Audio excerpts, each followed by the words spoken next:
criminal, deceptive, and incompetent banks. Let's name them by name. Remember, the better the advertising, the cuddlier the message, the more caring the imagery, the worse and more untrustworthy the bank. And now, The Edwin Black Show.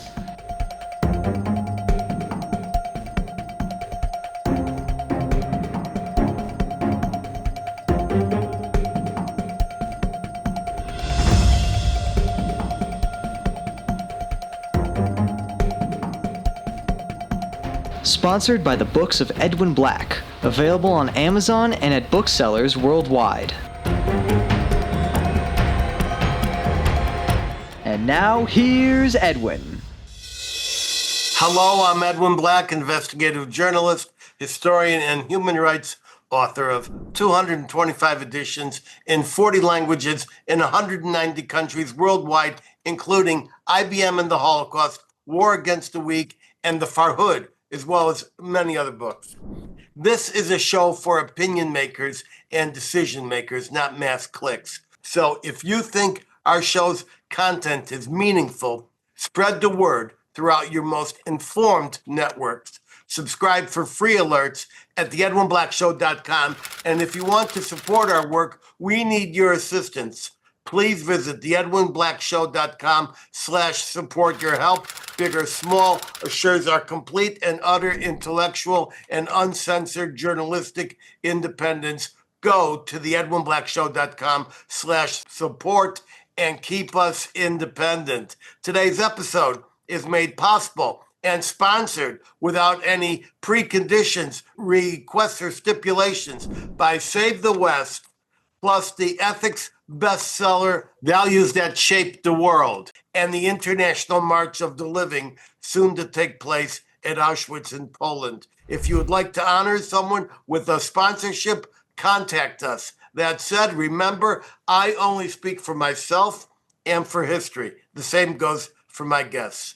Today, we welcome viewers from across America, including our 4 watch parties in the Villages, Newton, Mass., Chicago, and once again, Tampa Bay. Overseas, I see viewers logged on from most of our usuals: Australia, New Zealand, Germany, Holland, Sweden, France, Italy, Spain, Poland, Great Britain, Canada, Panama, that's interesting, Mexico, and Israel, plus other countries. If you have a question, place one short sentence in Zoom's QA feature. The Edwin Black Show, along with our YouTube site, is global and fast growing, enjoying many scores of thousands of views. We speak frankly and without tremor to a fragmented world, seeking better understanding of our tormented past, our present very, very tense, and a turbulent future still uncertain. By the way, stay tuned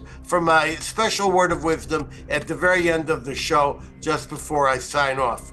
Now to my reports. Start with where our world and our nation is going. Big changes are underway. History instructs us. For centuries, European imperial states, the Catholic Church, and the Islamic Caliphate fought to control the world and enslave peoples who fell outside the chosen controllers. It was a world of kings, popes, and caliphs. During the 17th century, yet another series of endless wars was destroying humanity. Among the deadliest was the 80 Years' War and the 30 Years' War, which killed millions and even reduced Germany's population by half. At some point, the dukes, kings, and bishops decided to end their bloody conflicts. From 1643 to 1648, more than 100 delegations met in the cities of Westphalia and hammered out a series of peace treaties declaring the concept of sovereignty. That is, that nations would have defined borders and territorial integrity. This was called the Peace of Westphalia, sometimes wrongly called the Treaty of Westphalia. It was a big step toward international peace, but the ruling power classes were retained. Their powers were simply codified, but it created a new world order of nation states right alongside those empires, such as the British Empire and the Ottoman Empire. In 1797, America created a new dynamic, the concept of popular democracy and equal treatment for all citizens. Notice I refer to universal equality, not just for a select few. This was based on the concepts of law and equality promulgated by Moses in the desert. For this reason, the Liberty Bell is enshrined with the biblical injunction, Leviticus 25:10, go forth and spread liberty throughout the land. Kings and other monarchs objected to the very idea of America's citizenry exercising mass self-determination. And as we know, America's democracy was actually a proto-democracy, a mere beginning, still infected with the vestiges of European feudalism, colonialism, and exploitation. But the United States did create a new world order at that time of democratic ideals, which was followed in quick order by France, Haiti, and the United Kingdom. Remember, the circle entitlement was widened. So once again, we see a new world order, one which thrived on slogans, mottos, and catchphrases to allow the power class to remain in power. That power class was no longer defined by bloodline or even territorial realms, but by financial power and economic strength. Shipping, natural resources, and energy, especially coal and oil, all of it was determined to provide the money needed for the new royalty. The dynastic and ecclesiastical dynasties were hence giving way to the robber barons, the kings of coal, steel, and most importantly, the princes of petroleum. Once again, a brand new world order was created, one which came into conflict with remnants of the prior old world order, especially the empires of the Ottomans and the Germans. Humanity was afflicted in the early 20th century with World War I. 8 million dead, 21 million wounded, 2 million missing in action, $180 billion spent, and no one, no scholar or government official can tell us why so many died. The best explanation of why so much merciless destruction was undertaken was this: they just wanted to. Once again, a new world order was created. This time it was an uber empire, the League of Nations, driven by men in top hats, meeting in smoke-filled rooms of stately buildings and palaces, driven by the quest for oil, colonies, and transit routes to enable global commerce. This craven lust for territorial power, colonial controls, and economic imperialism, while shouting jingles about freedom, democracy, and self-determination, and with international instruments such as the Versailles Treaty exacting a war debt from Germany, which Wall Street would not allow to falter, and an invented collection of Middle East countries carved into maps with pipelines and protractors. And from this moneyed miasma of exploitation, the West and the League of Nations was able to finance and empower Hitler's racist ascent. Ford, General Motors, Carnegie, Rockefeller, and IBM, your misdeeds are chronicled in my earlier book, Nazi Nexus. And at the same time, this group of internationalists was able to unleash a jihad against the West, and they considered that a mere incidental to the balance sheet of big oil and all related big businesses. The League of Nations and its New World Order presided with detumescence over every hour of the rape of Nanking, the Spanish Civil War, the rise of Hitlerism, the Reich conquest over Europe, and the establishment of a continent-wide death machine that yielded the Holocaust of 6 million dead and millions more vanquished. And please remember, this 12-year Holocaust proceeded without a single camp being liberated, without a single train line being bombed or sabotaged, and even the leaflets warning Germans were never dropped. Once again, a new world order was created. They took the prior world order, gave it a new headquarters on the east side of Manhattan, and the League of Nations was recast into the United Nations. This time, 5 countries would rule, the co-equal permanent 5, the United States and Great Britain, but also France. Remember, its Vichy alliance partnered with Nazi Germany. Stalinist Russia was determined to bring the world to communism, and what became Maoist China was the 5th permanent member.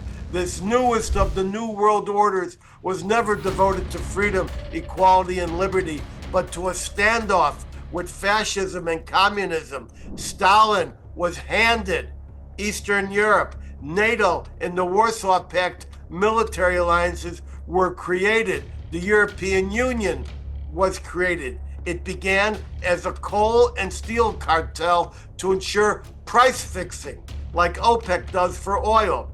Look at any EU document and it lists the predecessor organizations, the European Coal and Steel Community. As more products were added, this cartel became known as the Common Market, and then adding international legislative dominance, this trading entity organizationally involved into the European Union and the European Parliament. Same organization, same players, new names, new logos. The war machine is an irrepressible ingredient in the European Union, NATO, and its corresponding players in the United States. Now NATO pivots on its second most powerful partner after the US. Here I speak of Turkey, which is an undemocratic, racist, neo-Islamist regime, one which has never apologized for its Armenian genocide and indeed denies it. A nation which openly declares through its President Erdogan that it will reconquer its 19th century land and reestablish the Ottoman Empire. A nation that openly declares that it wishes to expel Israel and the Jews from the Middle East. A nation which has in recent weeks sealed a mutual defense pact with ISIS 3.0 in Syria and is trying to build an air base in Syria right now, just over the Golan Heights. In recent days, we have seen the unrestrained slaughter of Alawite and Christian Syrians, with entire families being brutally mass murdered, with innocent Christians being publicly crucified and then shot in the head for mere sport. The Syrian Druze were targeted for annihilation, except Israel stepped in with military forces to protect the Syrian Druze. The Druze, with whom the Jewish state shares a covenant of blood. And remember, under NATO's Mutual Defense Pact, Chapter 5, if Israel gets into a military skirmish with Turkey, Israel is necessarily at war with the US, Canada, Germany, and so forth. Meanwhile, thousands of Syrian civilians were, as I said, brutally massacred in recent days. Yet no one spoke up at the UN or in the EU. Indeed, a few hours ago, Germany's foreign minister, Annalena Baerbock, arrived in Damascus, all smiles, with a 300 million euro gift as she reopened the German embassy. Meanwhile, a day does not go by when the corrupt United Nations and European Union do not demonize and threaten Israel. For example, Israel, with the support of the extremely pro-Israel Trump administration, has finally unleashed the hell through the gates as promised. They've cut off all food and supply. The anti-Israel bloc in the EU and elsewhere declares this is a clear violation of the 4th Geneva Convention. Really? Let's go to the 4th Geneva Convention, to the specific article. It's Article 23, entitled Consignment of Medical Supplies, Food, and Clothing. That's a quote. Paragraph 2, I'm quoting.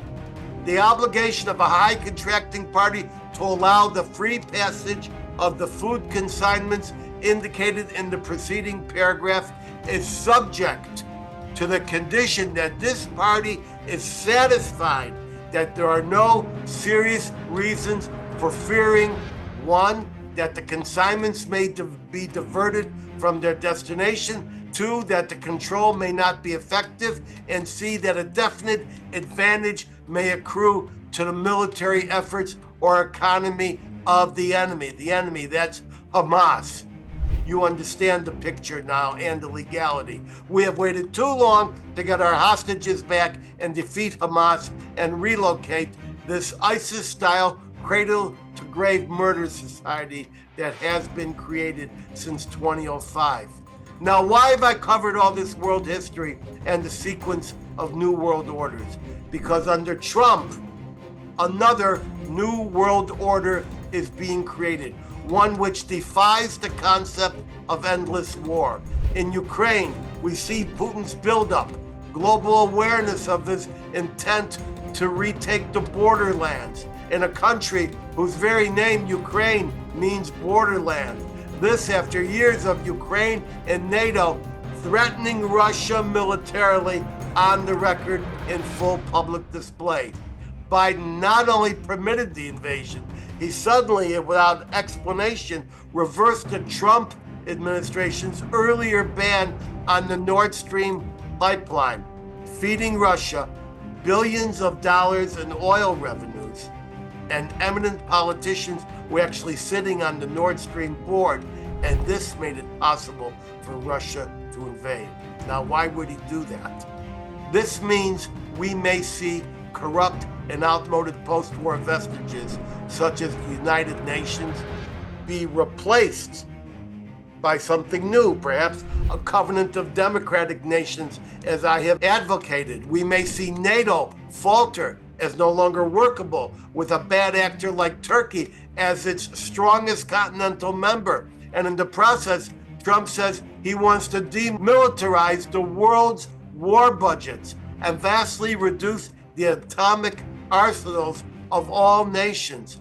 This means a potential to approach world peace, not with a placard, but a sustainable new world order with a respect for borders, populations, and economies.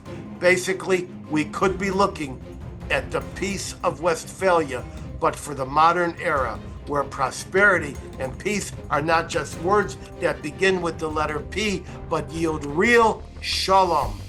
Israel, I'm proud to say, is part of this quest for peace and mutual respect, with its insistence to survive and its achievement within the Abraham Accords. The New World Order across the oceans is also coming to America from sea to shining sea. The Republican Party we know is gone. It is now a mere logo, replaced from stem to stern with the Trump Party. The Democratic Party is also now gone. It's decimated, replaced by anti-Semites, anti-Israel, pro-Hamas monsters, defenders of massive government fraud, and it has been reduced to a fringe extremist group of haters enjoying no discernible popular support. Both NBC and CNN polls just released this week declared the Democratic Party by ordinary Americans polls only in the high 20s. That's the lowest point in any of the histories of these surveys. Bernie Sanders said it best on CNN when he made this statement: the Democrats, I'm quoting, have zero grassroots support, close quote. And the other Democratic analyst who was on with him at the time said that Sanders' view was held by many of the leading Democratic Party analysts and bosses. To be sure, Democrats and progressives cannot tolerate a difference of opinion, and violence is a frequent result of their rejectionism. When they disagreed on retaining slavery, they started the Civil War. When they disagreed on black civil rights, they launched the Ku Klux Klan. When Democratic stalwart Chuck Schumer, of all people, voted to keep the government open with funding, they publicly blackballed him and forced him to cancel his book tour for fear of disruption. When they wanted to control us on the environment, they said electric cars were the salvation of the planet. Now Senator Kelly abandons his Tesla for a gas guzzler, a Chevy Tahoe, and the left is cheering terrorism and crime against Tesla dealerships and even individual Tesla owners. Now they have resorted to local Democratic federal judges to issue illegal and unsustainable court orders, which are enabled by no law on any book that anyone can find. 2/3, get this folks, 2/3 of all court orders against presidential actions in the last 100 years were filed in the last 2 weeks. 2/3. The DC judge who ordered the ice planes to turn around mid-ocean has just had formal articles of impeachment filed against him with judiciary panel. This is checks and balances and our Constitution working. In our entire American history, 15 federal judges have been impeached and 9 have been removed after a trial in the Senate. I know that one of the most informed people I know did not know the difference between impeachment, which is an indictment, and the actual trial in the Senate, which is for removal. So please remember, impeachment is just the indictment, but it's a big word for any judge to have over his shoulder. The new order, ladies and gentlemen, is coming to the United States. One of personal empowerment, respect for human rights and civil rights. Yes, even if you're Jewish. Economic equality amongst the nation. Equality itself is returning to America. This means the old channels and appurtenances of control, media manipulation, and political fragility are falling once again. We need to always pray, be watchful, and be vigilant that any new world order manifests as one for good, that is good for human rights and good for peace. And this brings me to a leading factor in the imbalance and exploitation of the ruling elite. And I mean banking. America is facing a banking crisis, a crisis of trust, a crisis of confidence, a crisis of financial honesty. This crisis must be addressed. So we delve into today's Bad Company episode, criminal, deceptive, and incompetent banks. Let's name them by name. Remember, the better the advertising, the cuddlier the message, the more caring the imagery, the worse and more untrustworthy the bank. America's most criminal and genocidal bank is UBS. Union Bank of Switzerland went into direct business with Adolf Hitler and became a leading cog in the machinery of theft of Jewish assets and money laundering for Hitler. They settled lawsuits for $1.25 billion in 1999. I was directly involved in that original investigation. In 2009, UBS once again faced prosecution for helping some 4,000 wealthy Americans hide $18 billion from U.S. tax authorities in offshore accounts. UBS was compelled to release 4,000 confidential names of offshore account holders. And then in 2014, the UBS-owned Credit Suisse pled guilty to criminal charges, paying an additional $2.5 billion in criminal fines. Next, we move to the Canadian gangster bank, Toronto Dominion Bank, also known as TD Bank, instantly recognizable everywhere for their bright green building features. TD just pled guilty to the Treasury Department's prosecution for money laundering for, wait for it, drug cartels. TD paid $3 billion in settlements across various jurisdictions. Money laundering for who? Human traffickers, fentanyl traffickers, and $670 million for a Chinese organized crime ring, as well as some of the leading Colombian drug cartels.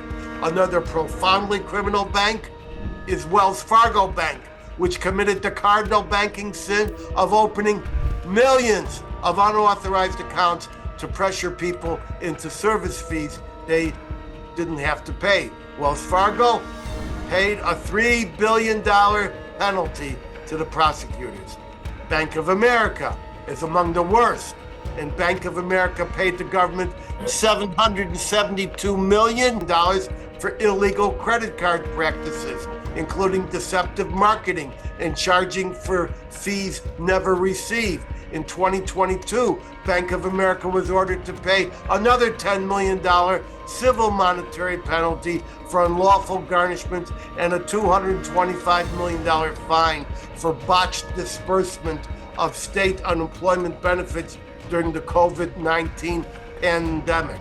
In 2023, this bank paid another $200 million plus for illegally charging junk fees, withholding credit card rewards, and opening fake accounts. And last year, 2024, the government sued Bank of America and others for allowing persistent fraud on Zelle.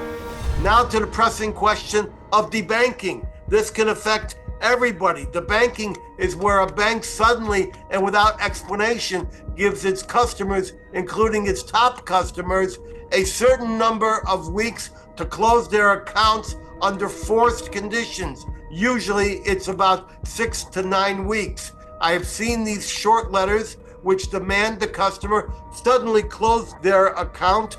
They are vague, they are harsh, no explanation is given. I saw one woman get a letter after 35 years of faithful and flawless $1 million relationships with Bank of America. Democrats organize the debanking of their political opponents. This is how they operate. Dr. Joseph Mercola, a critic of the COVID vaccine, found his business accounts suddenly shut down by JP Morgan Chase just after Dr. Mercola spoke out against the Food and Drug Administration. Melania Trump says her bank account was terminated after the riots of January 6th, and her son Barron was unable to open his own account. She called it, quote, political discrimination.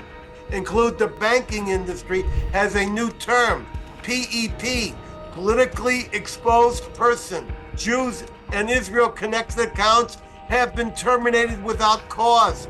The Consumer Financial Protection Bureau has reportedly received more than 15,000 complaints of Americans being debanked in the past decades.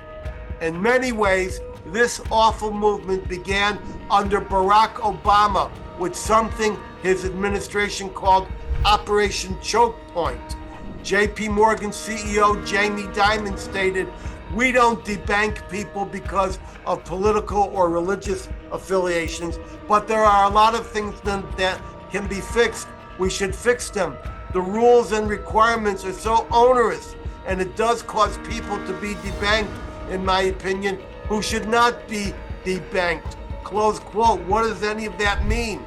One of the worst offenders may be the bank that I don't trust at all, Capital One. The Trump organization just sued Capital One for what may be a many $million judgment for closing down some 300 accounts after January 6th. Chase closed the account of a religious nonprofit organization without warning.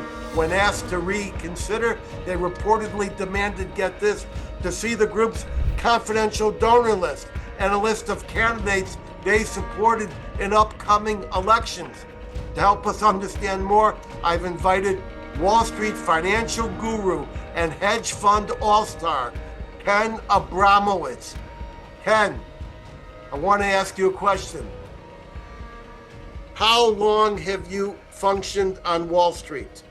All of my 45 years in the working class has been on Wall Street as a healthcare analyst and investor during different parts of my career. And have you been involved in hedge funds and managing venture capital funds that involve millions and, let's say, billions of dollars? Yes, for 25 of the years, I was an advisor, on Wall Street terms called an analyst, to the big pension funds and mutual funds of the world and sovereign wealth funds. And for 20 years, subsequent to that, as an investor working for various money managers. So now I ask you, with that financial background, with that Wall Street background, with that investment background, with that fiscal background, have you ever been debanked? Funny that you should ask. It happened twice to me with my foundations. One foundation that I started, Save the West, and another foundation that I'm the chief financial officer called Israel Independence Fund. Both of these foundations deal with both America and Israel issues. And both of them were debanked. Israel Independence Fund around 10 years ago by Chase, and Save the West about 2 months ago by Chase. And for each of them, I got the same letter. And the letter basically said, your account's going to be closed. It's roughly 6 weeks, as you had mentioned. Your account's going to be closed on January 5th. Have a nice day. They didn't even say have a nice day. They just said your account's going to be closed. And what was the name of the bank or banks that did this to you? They were both Chase. And both times I visited the bank, and both times they had no explanation. They just said, I don't know. That's the way it is. And so it's disconcerting, particularly when you consider that these banks like Chase, are all involved in what's called Sharia-compliant financing. What that means is you loan to Muslim organizations, and a part of the interest is taken by some unknown entity controlled by the Muslim Brotherhood, and that goes to, in quotes, charity. But you actually have no idea if it goes to charity or to terror organizations. So I'll give you a hint. It goes to terror organizations. That would be my guess. So here you have banks that deplatform my foundations twice with no explanation, but they provide Sharia financing to other organizations that involve basically a commission to the terrorists. So, you can't make this stuff up. What did you finally do with the bank accounts of the two closed organizations? I just went to other organizations. For Israel Independence Fund, I simultaneously had account at Fidelity, and so Fidelity didn't do anything nefarious. And for the recent one, Save the West, I went to Wells Fargo, and then they were ecstatic to open an account for me. I've been at Wells Fargo for over 25 years. They set up account, were very nice. That's a graphic example of corruption in the bank, a double corruption. One is to take my two foundations away, and number two, to provide Sharia-compliant financing for which they should be in jail for providing material support for terrorism. But by the way, when I was thinking about the subject, there's 5 other examples of corruption if you want me to spend another 2-3 minutes on it. Please. So there's various other organizations, financial organizations that I've been involved with directly or indirectly on Wall Street. For example, there's also investment banks. And investment banks love to talk about DEI and how they move people along based on racial and other status. I consider that unethical. I think every organization should be a meritocracy. A third example, we went to commercial banks, then investment banks. Take brokerage firms. They love ESG, environmental, social, and governmental ratings for companies. It's none of their business to manage that. That's basically a communist idea taken from the Europeans. And mutual fund managers. Mutual fund managers include in their baskets of stocks that they manage Chinese stocks that haven't been audited by an American audit firm. They shouldn't even be listed in America, so that's one thing that shouldn't have happened, and they shouldn't be in someone's mutual fund. Number 5, you have traditional money managers. I noticed on the internet that Citibank just raised their ratings on Chinese stocks and lowered ratings on American stocks. Well, China's run by a criminal organization called the Chinese Communist Party. Why would they be encouraging money managers to move funds into China and out of America? And finally, private equity firms, also known as leveraged buyout organizations like Blackstone and Carlyle. I used to work for Carlyle for 3 years. They get funds from the Middle East sovereign wealth funds like Qatar and Saudi Arabia, and they don't invest in Israel. What a coincidence. And so those are 6 examples of corruption that I've seen in my 45 years on Wall Street. So let me get this straight. You're a guy who believes in the market. You believe in financial structure. You're an investor. You're a wealth fund guy. You believe in the American way. And yet you have to confront the fact that the linchpin of our whole financial wherewithal is corrupt and untrustable. Is that correct? Well, let's put it this way. It's generally an honest system based on the market and, the battle between good news and bad news. And so I believe in the system. I'm a product of the system. But I'm just giving you 6 examples of corruption. That doesn't mean I throw the baby out with the bathwater. It's a good system. It's just that this corruption shouldn't be there. And all these issues that I mentioned can be fixed in 5 minutes. All you need is President Trump or the SEC to make some pronouncements, and these problems go away. I think that Trump has announced that he wants to stop these inequities, and suddenly these banks are very frightened. I know a woman who just got a letter that said, back in 2017, you had a question about a credit card that we closed. Can we answer that question for you now? And that was in 2017. How would you solve this problem today, right now, Ken? If all the companies that I just cited, either directly or indirectly, were pretend with us on this webinar, they would say, hey, buddy, I'm following the law. No one told me it was illegal to provide Sharia-compliant financing. So if I do it, why is there something wrong with that? There's no law against it.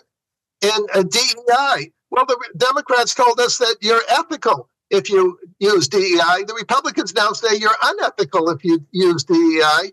Well, we just go with the wind, whichever the wind takes us. And using unaudited Chinese stocks. Well, no one told, the SEC didn't tell us that it was illegal to use them. So we saw good growth opportunities in Chinese stocks. So we use them. And Qatar and Saudi Arabia have big sovereign wealth funds. Why is it moral for me to go and ask for money to manage from them? Especially if Qatar has a sovereign wealth fund that's also sending millions of dollars to Hamas and other terrorist groups, correct? Sure. But again, if the company president were here, we say, look, you may say it's unethical, but it's not illegal. When someone says that it's illegal to get funds from Qatar, we'll stop getting funds from Qatar. So don't blame me. I followed the laws, and it's the politicians haven't enacted the right laws. So I just take advantages of the opportunities where I see them. And I know that this issue about Sharia-compliant banking has been roiling through the communities back to Obama, when Obama made it possible for this to happen. Do you remember that? Well, it's typical Obama. But again, some company president would say, well, Congress could have stopped them. Why didn't Congress stop them? They didn't stop them. Okay, so it's legal. I'm not doing anything illegal. And I follow the laws. All right, so let's take some questions. Question 1 from the Watch Party in the Villages. Where is the Villages, by the way, Ken? Near Orlando, right in the middle, deep in the heart of Florida. What are we to think when the climate crazies start burning electric vehicles? What happened to the climate crisis?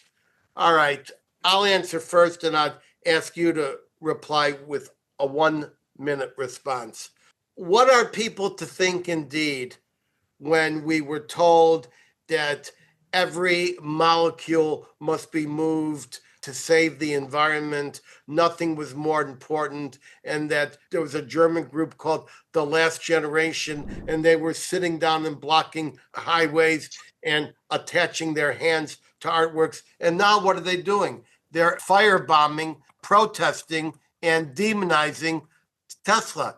So this would, and I would also like to say that little brat, Greta Thunberg, turned into the little Nazi, and she decided to scream for the Jews to get out of the Middle East. It makes people question any of the so-called science that has been forced down our throat when the people show that they're so hypocritical, and what was in vogue yesterday is no longer in vogue. 1 minute, Ken. I don't differentiate between domestic and foreign issues. To me, there's worldwide issues. And there's a small group of evil countries who create nonsense that they inject into the U.S. market. So whenever I see something nonsensical, I say, did that come from the Chinese? Did it come from the Russians? Did it come from Qatar? Did it come from Iran? Did it come from the World Economic Forum? Those are, let's say, five big foreign enemies. And these ideas make no sense. So I have an imaginary discussion of people in the Kremlin or one of the other criminal organizations saying, oh, we have an idea. Let's get Americans to fight between black and whites. And someone else said, but America's the least racist country in the world. You can't do it. The Americans are so stupid. We'll get them to fight between blacks and whites. We'll get them to fight between men and women.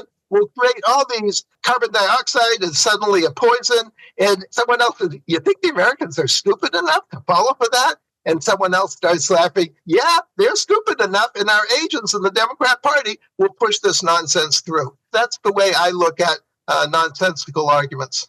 All right. The watch party, thank you for that. The watch party from Newton, Mass. What happened to Surgeon General Rachel Levine?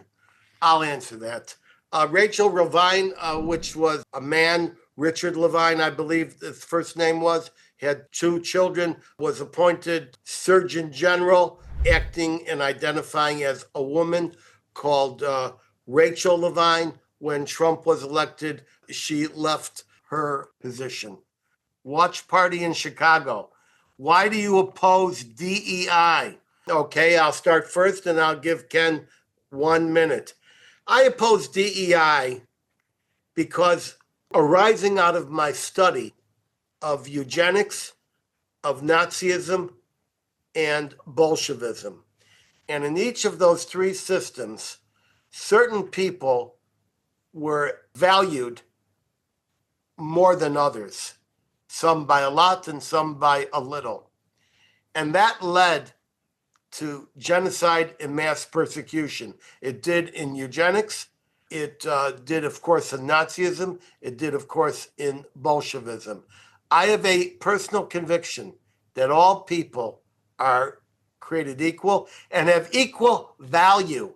We may not be able to appreciate the value, even if they're massively disabled, mentally challenged, under anesthetic. I know someone right now who's in a coma. Each person has a value to the world. We may not see it. Some are hands-on, some are inspirational.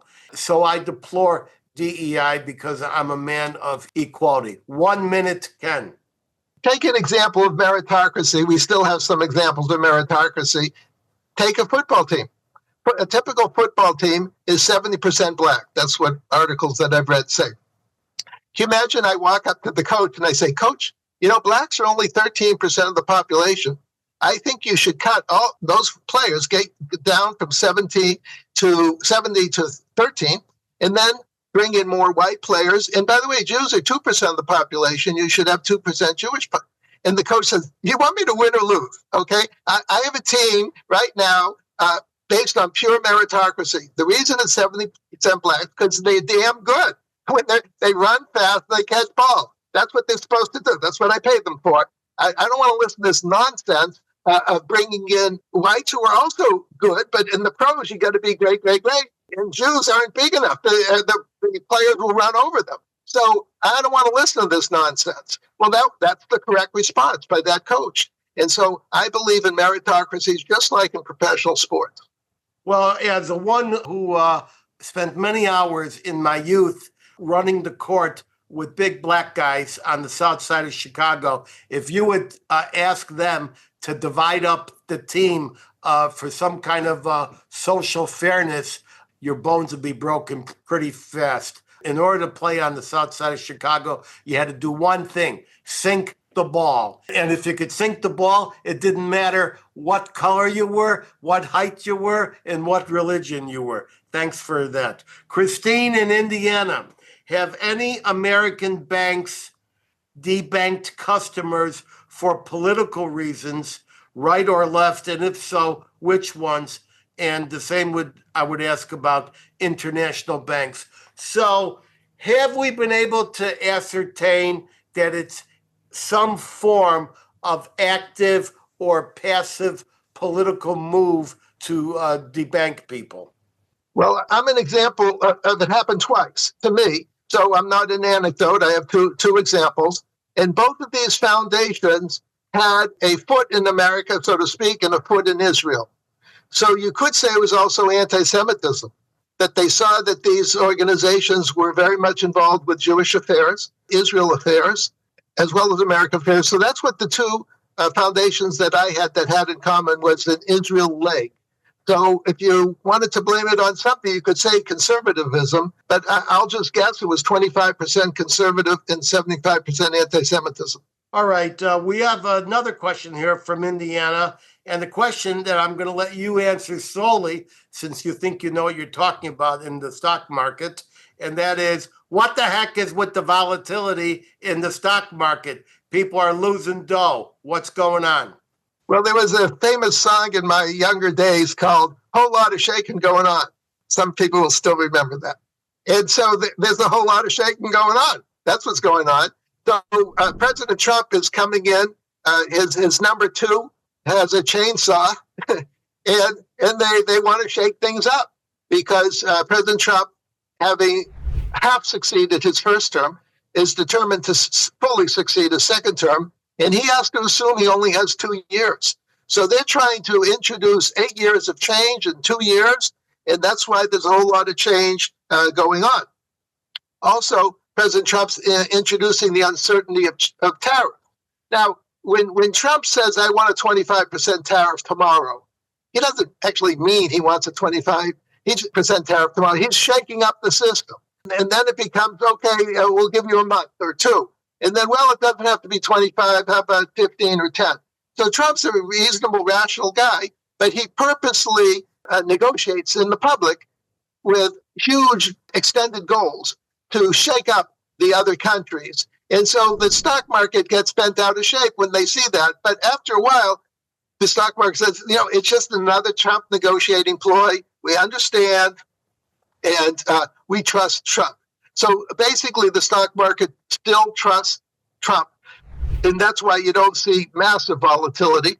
And just adding one more thing, we do have a hot war indirectly, Ukraine and Russia, that President Trump's trying to end. And we have a full-scale hot war between Iran and Israel, which President Trump is now seems to be fully on board.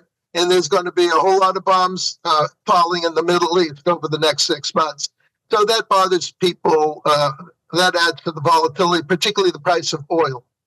I like to say this to the people who said, oh, Trump just said this. That doesn't make sense. When Trump is building a skyscraper, don't pay attention to the construction noise. Just pay attention to the final product. Here's a question from Joseph in Denver.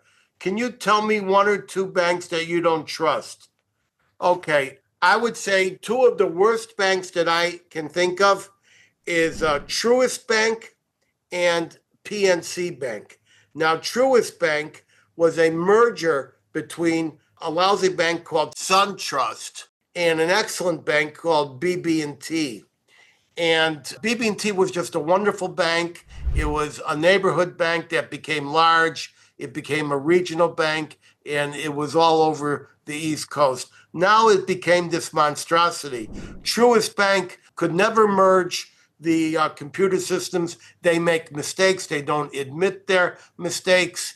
And you could spend 40 minutes trying to correct a $10 service charge error. Basically, I don't believe anything that Truist says. They're in financial trouble. They had to cut $300 million in salaries to get through their financial troubles. They had to cut $700 million by closing branches. They're paying dividends, but they're not paying them off of earnings. So I would say if you're thinking about banking with Truist, run for the hills. If you're already banking with Truist, run for the hills.